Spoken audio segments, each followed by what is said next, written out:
Hello, everyone, and welcome back to my channel. I'm AC Brown, your psychic channel and spiritual guide, and thank you for tuning in for another episode of Is My Aura on Straight? In this episode, I have the pleasure of talking to my homegirl, P, and we talk about timeline jumping. If you're not following P, all her information is in the description box below. Make sure you share this video, like this video, comment, and subscribe to the channel. In this episode, P and I talk about manifestation and why it's different for certain people and some of the different things that manifestation doesn't talk about. We also talk about timeline jumping and what that means, and she has a whole philosophy and a whole product suite around timeline jumping and how timeline jumping helps you transform your life right now and not waiting for moments. So I hope you enjoyed this episode with P. And if you want to follow her on Instagram and all of that other great stuff, her links are in the description below. Enjoy.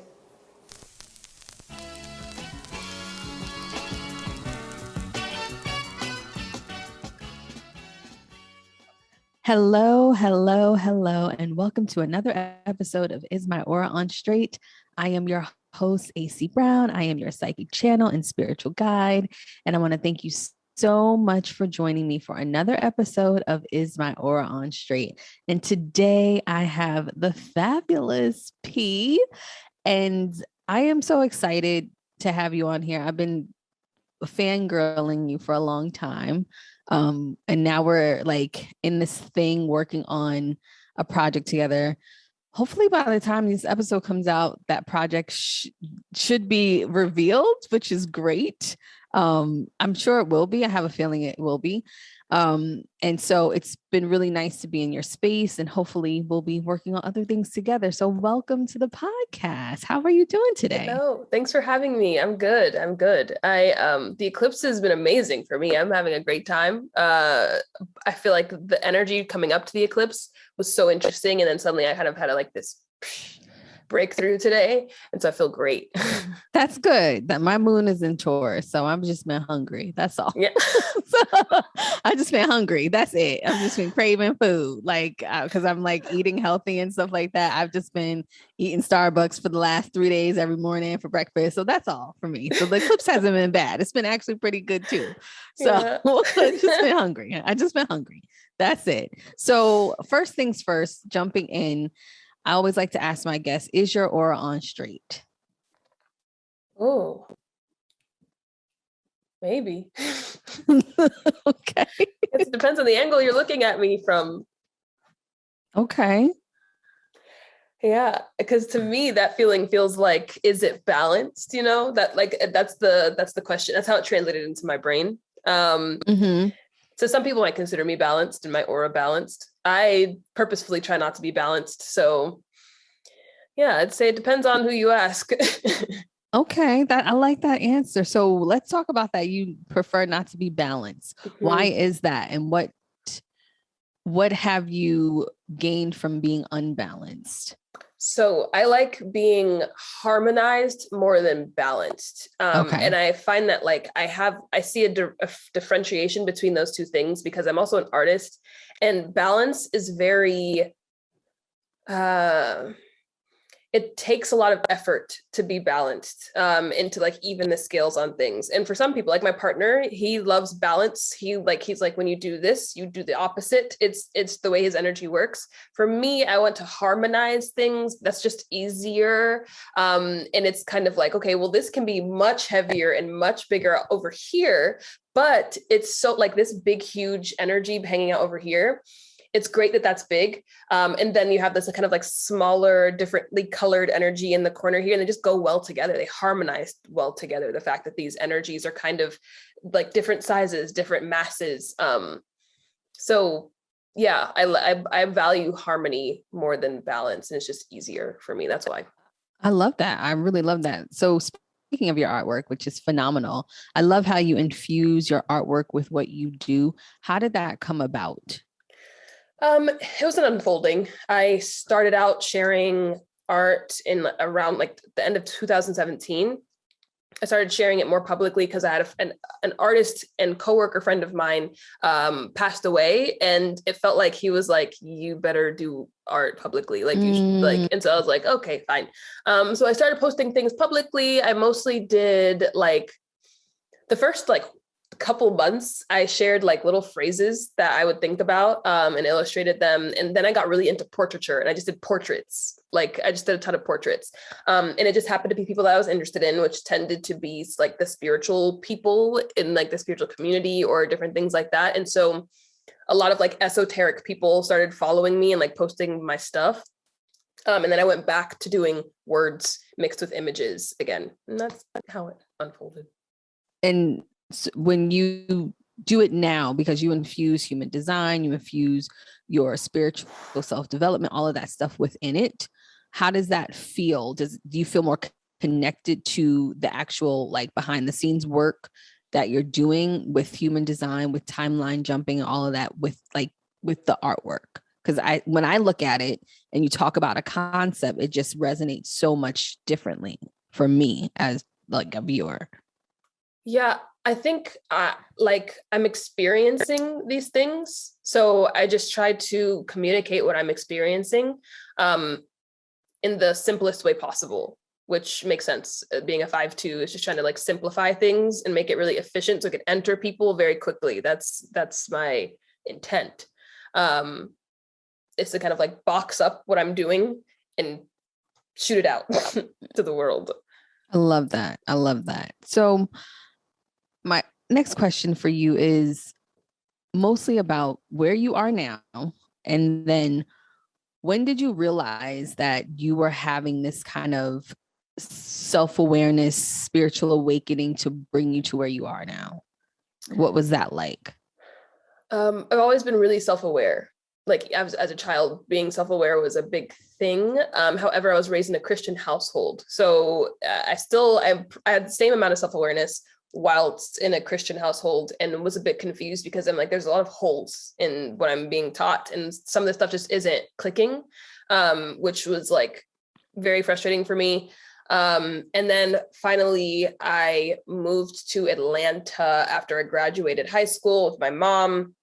And that gave me a couple of years after that, I had some more space. I just had more space to like think and like consider that other things might be true. And so that kind of just opened me up to more, to like just seeing the other possibilities. I also had sex for the first time, which definitely sex will do it for you. Definitely. I see why they tell the Christians not to do it. So that definitely kind of like opened up who I was, to just taking in information and seeing things and learning. And then I'd say like I had a culmination of a lot of the wisdom that I picked up. There's I don't know if I would call it a pinnacle, but possibly like a pinnacle that kind of happened in 2018. But it was more of like a downward pinnacle. It was like a suicidal depression that I was in. Sorry, trigger warning. And when I look back, the results of it was my resistance to the inherent wisdom that was in my body that I always knew. And it finally like, just reached this point where I was like, I literally like, I'm either leaving the planet or you're going to listen to me. That's how it felt. And so from that point, it's been like increasingly fantastic to be alive. There's still like pain at times, but like, it's not the same amount of confusion and suffering that I was experiencing pre-2018. And when we talk about pre-2018, do you think that you were still holding on to like a lot of religious concepts as you were journeying into your new space? What was that like? Because I know a lot of right to this day, and I talk about religion and spirituality a lot, and I work with a lot of people who are always crossing that bridge of Christianity and religion coming over to the spirituality side. What was that like for you? And how are you kind of coping with still changing your mind, still deconditioning, still taking on new concepts? Because sometimes religion can be very traumatic. Yeah. Yeah, it definitely can.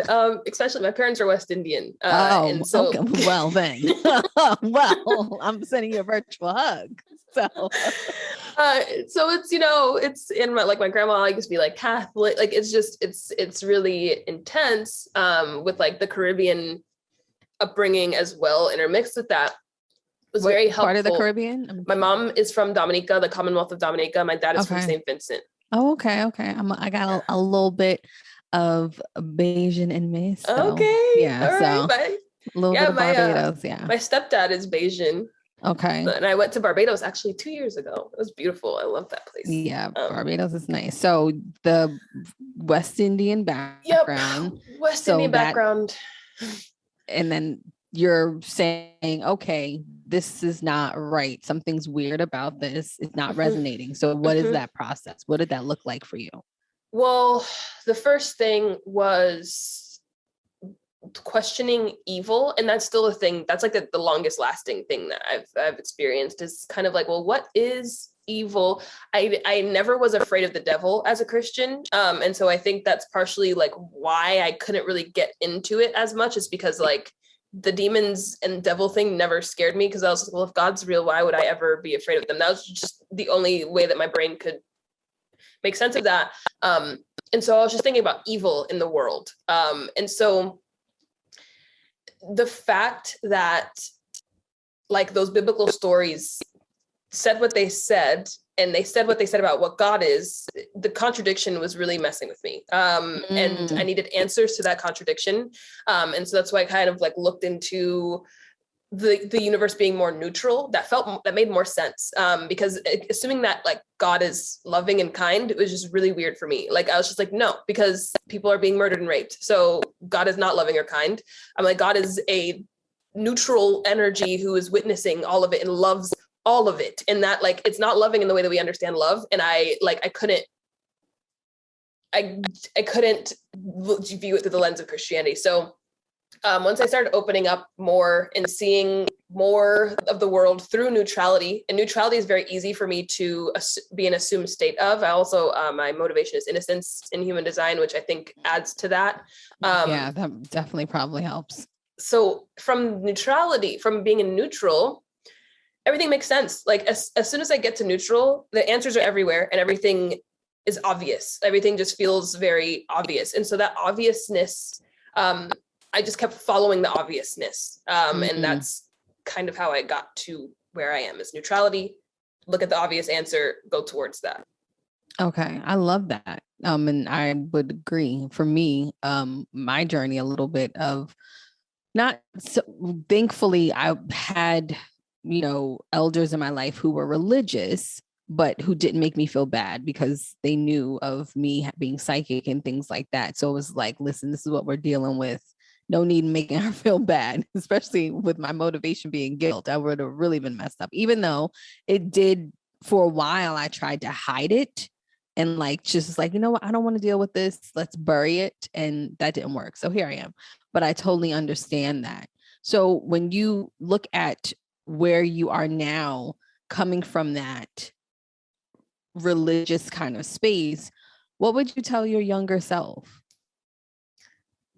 I would tell myself to trust my instincts, and that any love that I have to compete for or prove myself for is not love that I want. And so that was a big thing in Christianity for me, was trying to be good enough to be lovable by God.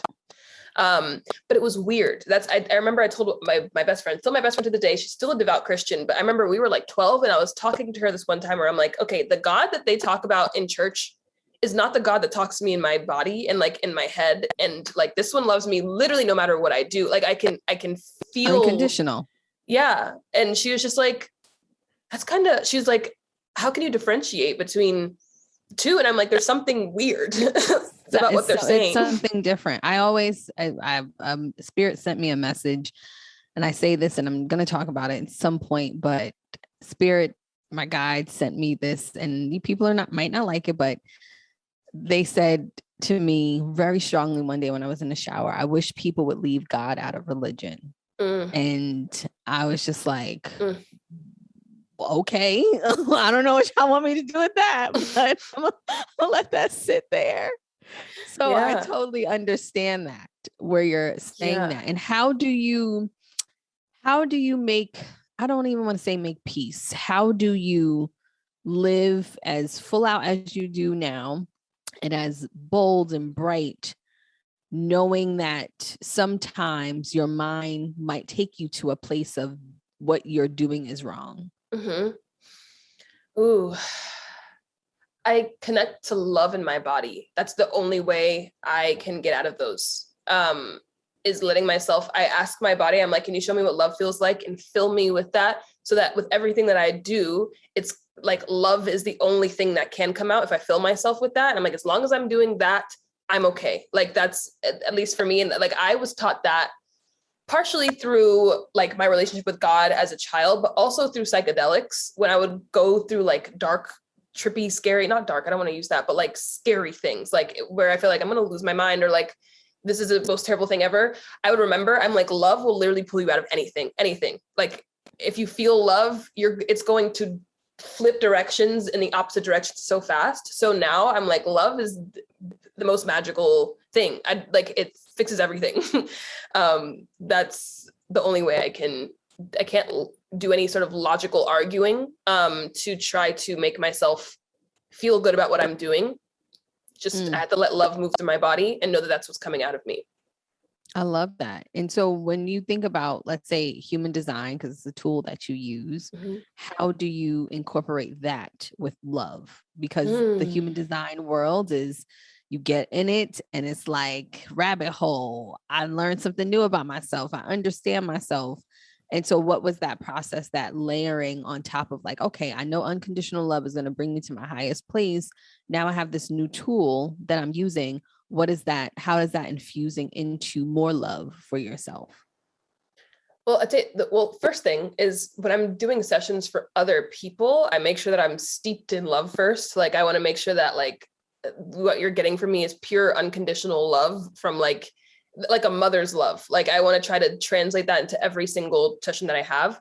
But the tool of human design, it's really easy if you like are taking in human design content to fix yourself, to find people who will tell you where you're broken and offer you solutions to fix that brokenness in human design. And so I make sure that when I'm approaching a solution, I'm approaching the solution through the lens of, I created these tools for myself because I love myself. Now, how would the version of me who loves myself use these tools? And so as long as I'm seeing human design as a tool created from love, it is something that is a loving tool in my reality. If I'm seeing human design as a tool to fix my brokenness and to try to like manipulate Change reality myself, right, then it's going to be rough. But yeah, that's what I do, is I'm like, what would the loving version of me, how would they use this tool? Because to me, God is big me, like the ultimate form, the ultimate version, like all encompassing, all of it. It's like a big hug, Yeah. It's a weighted blanket. So all of that. Yeah. So when you think about, human design, what you do, and then also you have this amazing component to your work, which I was mind blown. I'm still trying to get my head around it, child, which is timeline jumping. How do those merge, and how did you, because your concept around it, I truly love it. Like I said, not quite getting it yet, because I've been trying to timeline jump since buying your stuff. Yeah. How do you merge that? And we'll go back to just explaining what timeline jumping is. Okay. So one of the first realizations that I had that kind of helped me was understanding that like my perception of like what God is or the universe is, it is limited to like what I know and my reality and my universe. So if I'm looking at God or the universe as a neutral medium, there has to be a way to mold that medium that I'm experiencing. So that was the first thing, as I was like, this medium is neutral until molded. and I've already figured out how to download love into my reality, into my universe. And so I've had a lot of loving experiences because I kind of expect unconditional love from like my partner, my friends, things like that. Like it's just kind of expected. And so I'm like, okay, there's something happening here that like when I change my perspective on something in my body, like when it feels like the person that I am being has a certain expectation of the universe or this reality, it unfolds. It's what's happening when I kind of become that person. So love taught me that first.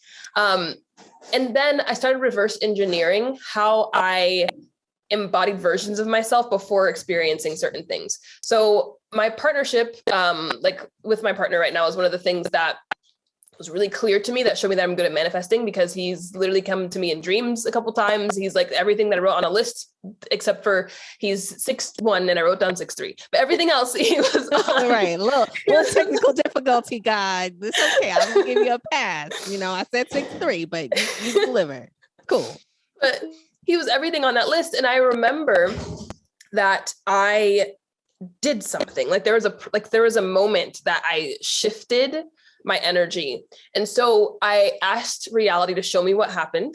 And so I was able to like remember and reverse engineer what I did energetically before coming to him, like before he arrived in my experience. So the first thing that I realized is I, for some reason, got really into studying physics. In 2017, I got really, really into physics. I was taking a lot of physics content.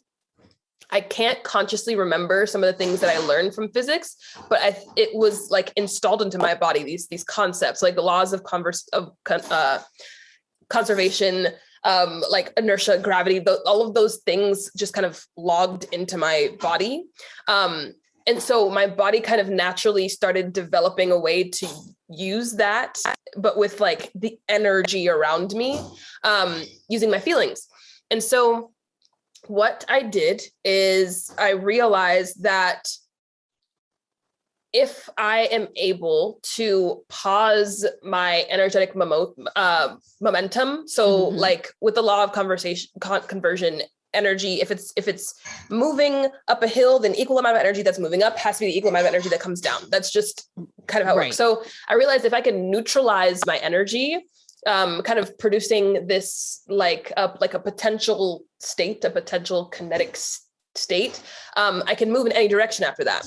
And so timeline jumping is based off of the idea that you can come into something, experiencing a lot of momentum, a lot of energy towards something, and kind of pause that energy in this like zero gravity void space. And I realized that zero gravity void space, that kind of like nothing space, because of the concept.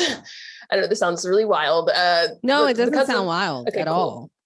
Cool. The concept of dark energy in space, it's something that scientists don't quite understand. It makes up about 70% of the space that we live in on the planet. But in dark space, the laws of the universe do not apply anymore. For me, that's like the perfect place to kind of like to put momentum into, to like throw your momentum up into a space where things shouldn't exist. And so what I asked my body to do is kind of like put me into dark energy space, which I call the void now. And that like void space where nothing should be, nothing energetically should be. Energetically, it feels like neutrality. And so some people might feel like, oh, the void, it feels like limitless possibilities, endless possibilities. And I'm like, not quite. It actually feels like nothing. There's nothing. You have to enter the nothingness. So is it a nothingness? And I just want to pause you here so people can follow along. Is the nothingness, and this is only for me taking your, P has a downloadable course and a guide, which is amazing. Is the nothingness a feeling or a thought? Like, what is that? Talk about that before going to the next part. It's a somatic feeling in the body. It's probably like the feeling of maybe being in a float tank. Okay. But your energy is in that float tank, you're not physically in that float tank. Although it would be really cool to do a timeline jump in a float tank. I would highly recommend. It would probably work. Probably. Because thinking about a float tank, I've never had that experience, but I've had people who have anxiety and they do it all the time. I could see how the body can be in a good space to be in the void in a float tank. That makes or for me, getting a massage. Yes. A massage is I like that because the rooms are dark and you're just really feeling your body. Something else that someone else has done also is they have this yoga chair that it kind of wraps them sort of. It feels like a womb because that's also what the void reminds me of, is just this like dark womb space as well. Weighted blanket maybe as well. You could try a weighted blanket. Just something that can give you you don't have to do any of this, but if it's helpful to give you the feeling of like being in no space. Right. Cause that's what my mind is now. It's clicking. Sorry. Cause when I was listening to the meditation, the guided one, I was having trouble getting to that space because I was laying down in my bed. And so I kept on listening to it over and over. And I'm like, what does she want me to do? Because I am having trouble. So I think for those of you who are going to buy it and all of that stuff, because I recommend it highly, is from what I'm gathering, is that you need almost, and maybe this is why when you use psychedelics, this works. Your body almost needs to be numb. Yeah. And it's interesting they use the word numb because my conscious sun is in the gate 1, and the gate 1 works when you have periods of numbness. You have to have this kind of like creative life force. That's super neutral space. Yes. Numbness. Yes. It's neutral. Yes. It's not high. It's not low. It just is. Yes.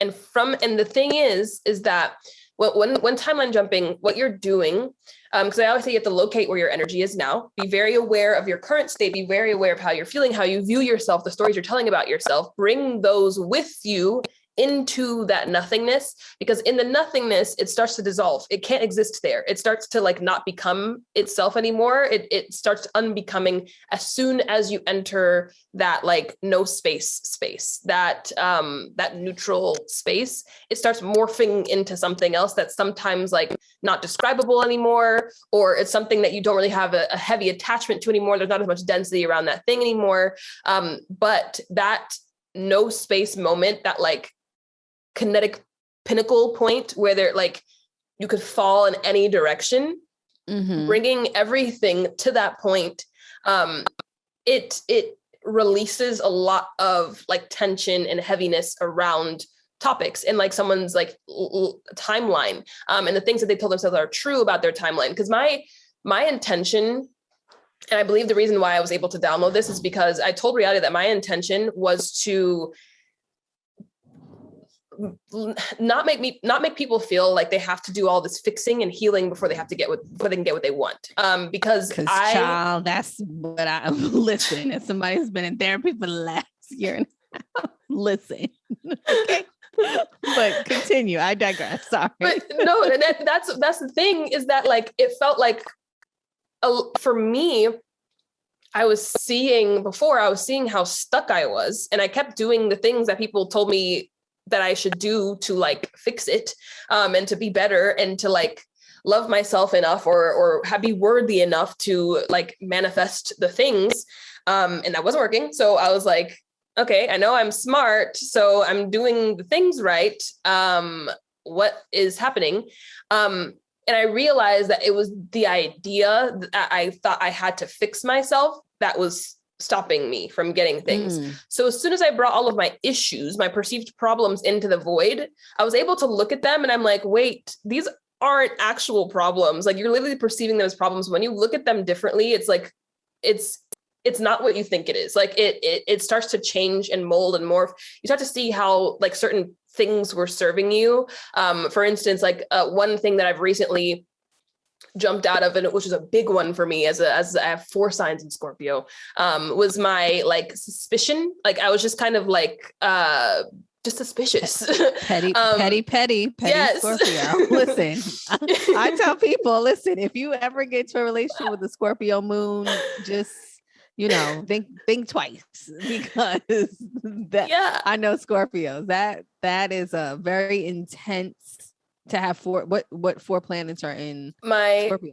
My sun, my Pluto, my Mercury, and my Venus. Oh wow, so you're plotting. Okay. not plotting, because I can't remember anything. Like my brain can't plot. Yeah, that's another thing that I realized. I'm not good at being what is that word? Like calculating. So, I'm actually not good at being calculating.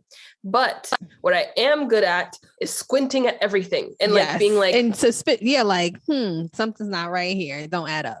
Yeah, I could see that. Yeah, and even if it is right, I'm like, it could be wrong, and so I need to. Mercury in Scorpio is going to challenge everything. Yeah, exactly, to the point where I didn't believe anything anyone ever said ever. Like, it was helpful because I like my discernment is fantastic, right? But it like kept me from everything, and so. Moving through that, when I brought that into the void with me, I was just like, well, why do you have to fix your skepticism? Is kind of like what the void was kind of presenting me with. And I was just like, and I'm like, wait, what is the skepticism? And I couldn't even understand, what skepticism was anymore. It like, I don't know how to explain it, but that transition, that feeling of like morphing skepticism was such a big deal for me. Because like, I was so suspicious, and now I'm like, well, I don't really need to be suspicious anymore. Like, I don't. There's no words for what it did. Suspicion. I mean, from what I've gathered through my own healing, through trauma, and just self-awareness, and working on myself and studying things, that version of you was out of survival. Yes. So the suspicion got you to this point. So are you saying then, with me saying that when you timeline jump, you're almost going into the void, looking at these things that might have gotten you from where you are before to where you are now through survival, and saying, hey, kind of detaching from that and saying, I don't need that thing or that reality or that concept to survive anymore. I can choose something different. Yes. So I still had all the energy from the skepticism and the suspicion. So like with the law of conservation, the energy doesn't leave, but when I pulled it into the void and it kind of dissolved, it's almost like its molecular form became detached and it reformed into something else. And so now it feels like I can like, it's funny because I've been able to do this, but I can notice a lot more clearly that like, there's always something telling me what to do. I always know what to do. And it like, unless I'm freaking out about something, I'm always being told what to do next. It's always there. And that's what it turned into, was this like high access to my intuition. And so I feel like with timeline jumping, you're transmuting things. You're taking it into the space where it becomes not itself, and then you re-solidify it into something else. But part of what you're doing is aiming your attention at where you're wanting to go, so that when it reforms, when it comes back and becomes something, you told it, like, I would like to go that way. So now you got another issue here now for the people listening, because I'm sure everybody is wondering. And speaking of that, you need to know where you want to go. Yes. Correct. Yes. And so how does that, so before people get into this process of it, how do you, because I'm sure, because this is what I was thinking, so I'm sure people are thinking the same thing. You got to know where you want to go, right? And then also too, when we talk about manifestation and all the other stuff, you're also dealing with your reality. So we know for timeline jumping works, but then now you're in the void. You are feeling not worthy, and you want to now have 20K months, whatever it is. And you're putting that into the void, and you're looking at it differently. You're trying to jump to that new reality. But your current reality is like, well, you know, you're not doing this, this, and that. You're trying to fix. I need funnels. I need this. I need that. How do you get on the other side of knowing what you want and doing that in the void, all of that stuff? How does that work together? So the thing about timeline jumping is that during this process, you are, and every time I talk about it, I'm scared that it sounds like possession, but you are walking into the body of the version of yourself who knows how to get to where you're trying to go. You are, and during the timeline jumping, you're literally like melting them into your body during that process. And so when it comes to like where to aim, for some people, they want to be more specific and they can clearly see like, I specifically want to be this type of person who has these results specifically. I'm a bit more, I have a bit more abstract. And so there's a general feeling that I go for. Sometimes when, and it's all, okay, so the way that you aim is by walking into a version of yourself. Sometimes when it comes to like that second half, I ask reality before. I'm just like, just show me the version of myself that serves where I want to go next. Like, you kind of know, sometimes I don't consciously know. So I do that. And that's really helpful for me. No, that's helpful for me as going through your whole thing. That makes sense, because for those listening, when you do get this program, pinpointing it is difficult, because while you're listening and going through, you're like, well, where the fuck am I going?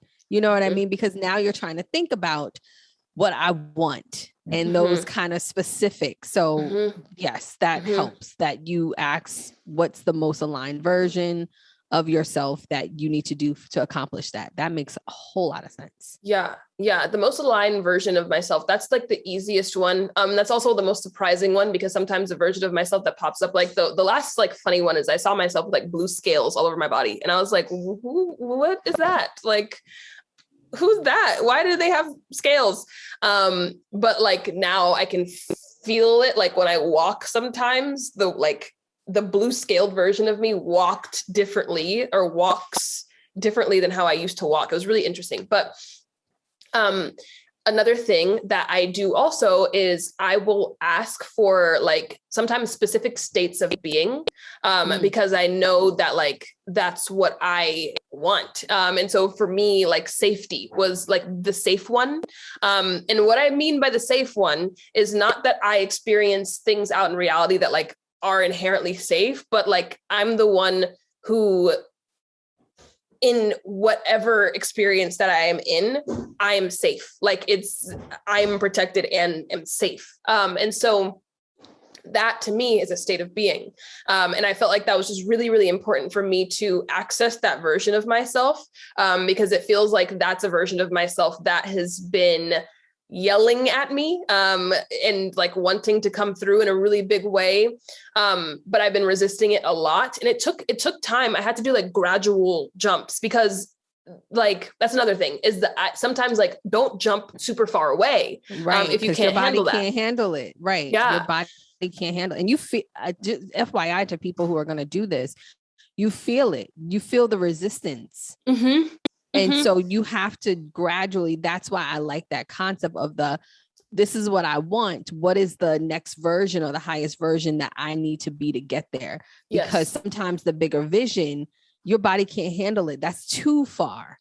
Yeah. I like to equate your timeline jumping to like, you know, there's another version of you living on Earth and you see them across the street and you're like, hey, wait up for me kind of thing. And you're trying to catch up to them. Yeah. And if that street crossing that street is too far, you're going to feel that resistance. Yes. So thank you for bringing that up, that you have to maybe take increments. Yes, increments. And it's so funny. I used to think that the resistance was a problem because it used to show up at like visually for me, it used to show up as like knives, used to like kind of pop up and like stop me. It was really wild. I'm also a Scorpio. So, but like, it used to be like knives and they were just like, you cannot go here. Like, do not go here. And I'm like, fine, I'm not jumping there. Cool. But like now I've probably accessed those places that maybe a year ago I wasn't able to access. And it was like, and I probably could have pushed through and like made myself embody this character with like force. But it's also a matter of like, work with yourself. You don't want to constantly, because a question that I get sometimes from people is like, well, how do I, like after I timeline jump, how do I figure out how the next version of me respond to the tension that comes, because a thing that comes up after jumps is like sometimes tension will pop up, like tests and things like that pop up immediately after. And they're like, how do I figure out how the new version of me would respond? And I'm like, you're not figuring anything out. If you're trying to figure something out, you need to go back and jump again, or jump somewhere that's closer, because it's not about mentally figuring out how you would act if you were the one that you wanted to be. Because you're technically You're your them. concept, your body is going to do it anyway. You are them at the end of the session. And that's how I end the time. Like specifically also like when I do one-on-one jumps, I like kind of pounded people's heads. I'm like, you are them now. And it's like, I think a lot of people also think that the version of themselves who has the thing that they want is so different than who they are now. Child, They listen, think it's so okay. different. And it's really not. That's a hard one. It's a slight shift. Oh, sometimes so subtle that it's not noticeable until you look back and you're like, wait, what? That's right. Like that, the same person, like, not the same, but as far as, because sometimes maybe it might be aesthetically that you're thinking about changing, or environmentally and all of that stuff. And I think what you're trying to say is that the energy of you is going to be wherever you go anyway. So that's why you are that person. So it's like you are them now in your space, in your body currently. What I think what happens, especially for me and maybe others who have tried this or who will try this or have sessions with you, if you come up with blocks, is that when you do embody that new version, how do you rectify it showing up in the reality then, if it doesn't happen right away? So one, you have to know what your relationship with time is. Because for me, things happen pretty fast, but that's like manifesting generator, whatever. I am a manifesting generator. And so I don't think I perceive time the same way that other people might perceive time. A projector like myself does. Correct. But what I will say is, like, when you're in the body of that new version, imagine that this new version was dropped into the life that you were living before that, right? So like let's say it's the version of you that knows how to make 50K months or something like that. And currently you're making $1,500 a month. The version of you who makes 50K a month, they just dropped into your experience essentially. How are they going to respond to making $1,500 months? They're like, oh, that's interesting. I'm making $1,500 a month. I know how to make 50K a month. It's like the difference between someone who's making 15, however you say the number, and 50K a month is not like the actions they're taking. It's who is behind the actions that they're taking. That's the difference between those two things. Because like with my business, technically I am working hours less than I used to, like a year ago. Like ridiculous, like it's wild how much less I'm working.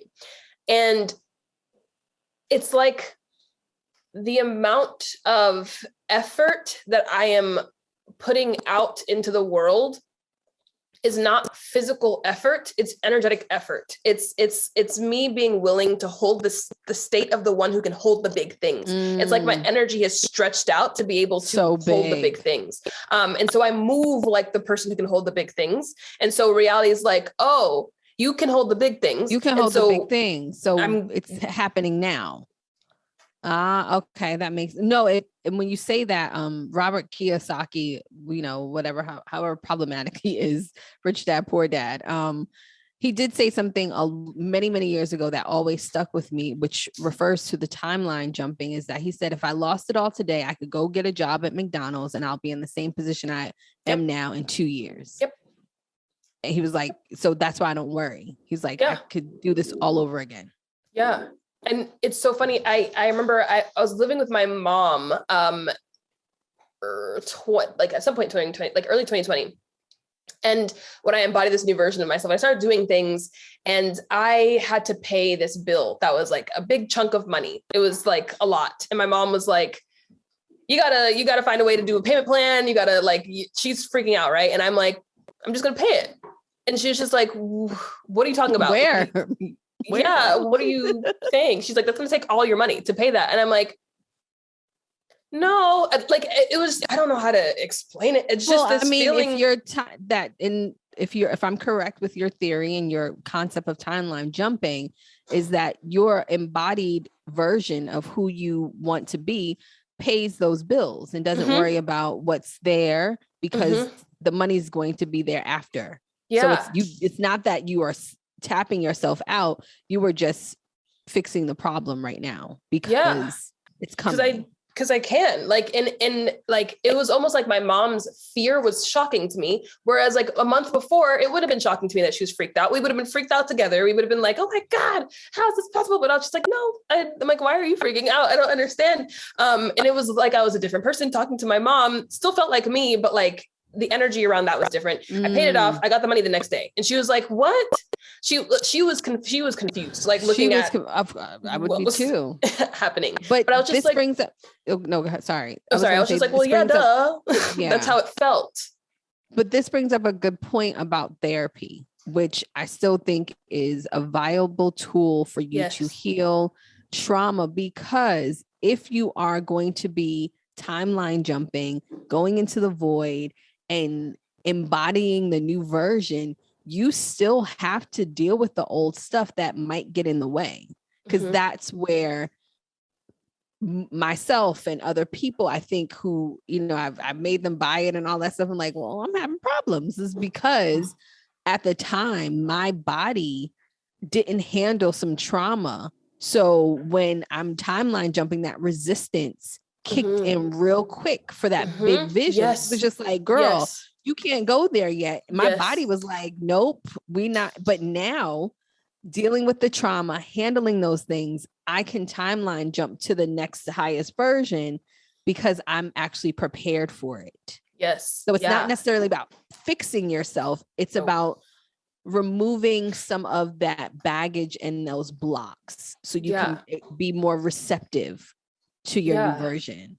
Would that be correct? I'd say that's correct. And the timeline jumping process itself can remove baggage, but like you have to be aware of how much you got ease you're willing to experience. Right. That's like why that's a big part of like why I say, like I mention people, I'm like, please, especially when they're booking one-on-ones with me, I'm like, make sure that you are open to ease first. Like that's like the first and that is very difficult for people of color. And we have our own issues with ease. So I can imagine like you telling someone that, and then because even when looking at your site, you do say that on somewhere in your verbiage, like you got to be okay with ease and things just being the newness kind of thing.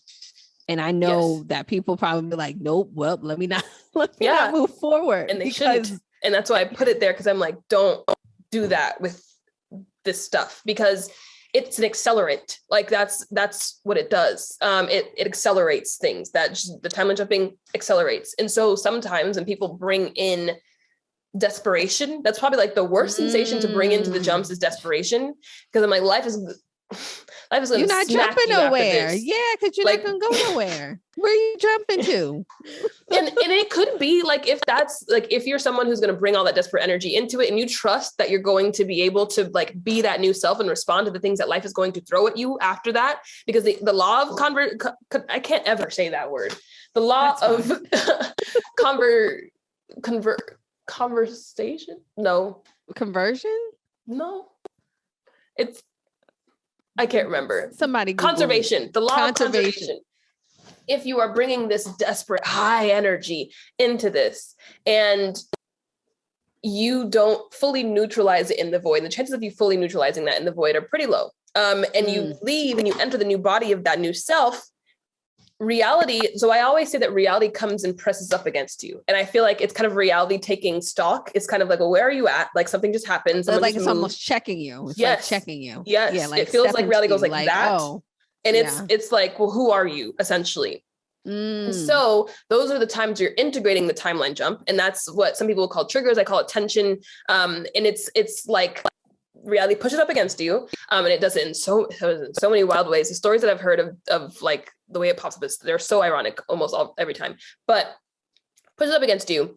And then you respond as a new self. And that's reality being like, oh, that's who you are. And then reality moves on. And it's like, cool, we took stock, moving on. However, if you bring that desperate energy into it and you don't fully dissolve it in the void, it's coming. Like it's coming and it hits hard after. Right. And you might not be able to prepare. You might not be able to handle that when you have that desperate energy. Yes. Yep. Some people do really well with transmuting that, with being the new self and like fully responding as that new self. And they jump real quick after that. Like it's fast and far, but I don't think that a lot of people like honest, and maybe I should change my thinking on this, but I don't feel like a lot of people are built for that. They're not. I'm gonna just say they're not. They're not. Anybody who I've ever gave a reading to, even when I was doing like super like hardcore, just like psychic mediumship readings back in the day, and they came with desperate energy, they were pissed off at me. And I'm just like, well, I'm not sure what you want, because that's what spirit, that's what my guide, that's what's coming through. But you also came with this when I need these answers. Why isn't that blah, blah, blah. I had somebody like yell at me and was like, that's not good enough. And I'm just like, well, girl, that's what I'm hearing and seeing. So you're also coming with this kind of block, or this, this hard kind of wall. And it's just like, energy. What else? It's a lot of energy. Yeah. What am I supposed to do? What can I do? So I can see that with the timeline jumping. So when we think about timeline jumping in your life, and this is, I asked everybody this question: if you could repeat the last 5 years or jump to the next 5, what would you do and why? I'm jumping the next 5. Okay. I'm going to jump forward. Like as of now, I'm going to jump forward. I already did the last 5 years. I'm okay. I don't want to do it again, because I know forward's going to be even more fantastic and amazing and exciting. So I would go forward for sure. That's awesome. And what's your superpower? What do you believe is your superpower?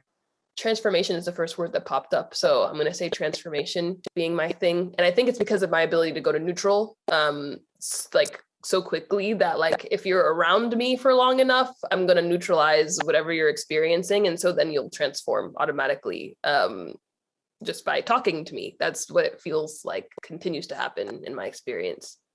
I love that. Well, I want to thank you so much for being here. This was amazing. Make sure you follow P on all her socials. I'm going to put that link in the bio. Get her timeline jumping stuff and also book a session with her. You also have a few things around manifestation coming up, and you also have a membership. And what else would you like the people to know? Yeah, I'm always doing stuff. Very manifesting generator of me. Whenever I feel like something's exciting me, I do a new thing. So just, I guess my Instagram, my website are my hub for all of the things that kind of pop up in the world that I do. So I'll just keep an eye out, because there's always something that I'm doing. There's always something. We have something too that we're a part of. Yes. That's big, and it's going to be amazing. Yes. Well, thank you all for joining, and until next time.